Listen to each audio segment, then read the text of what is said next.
New York সিটির প্রথম মুসলিম mayor Zohran Mamdani শুক্রবার হোয়াইট হাউসে মার্কিন প্রেসিডেন্ট ডোনাল্ড ট্রাম্পের সঙ্গে সাক্ষাৎ করেছেন। নগর উন্নয়ন, অপরাধ দমন, খাদ্য নিরাপত্তা এবং আবাসন সংকট সহ একাধিক ইস্যুতে প্রায় 1 ঘন্টা আলোচনা হয়।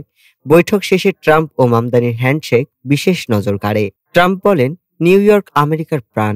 শহরটিকে নিরাপদ ও বাসযোগ্য রাখতে ফেডারেল সরকার সহযোগিতা করবে। তিনি আরও জানান, নিউ ইয়র্কের সাধারণ মানুষের জীবনযাত্রার খরচ কমাতে সব ধরনের সহায়তা দেওয়া হবে।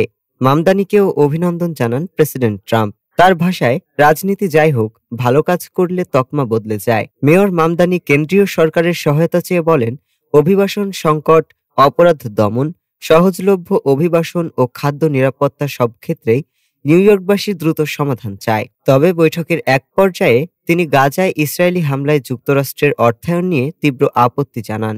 তার মতে, আমেরিকানদের করের টাকা যুদ্ধ নয়, মানবিক প্রয়োজনেই ব্যয় হওয়া উচিত। মামদানি বলেন, গাজায় স্কুলহীন হয়ে পড়েছে লাখের বেশি শিশু। আন্তর্জাতিক মানবিক আইন মানা যুক্তরাষ্ট্রের নৈতিক দায়িত্ব।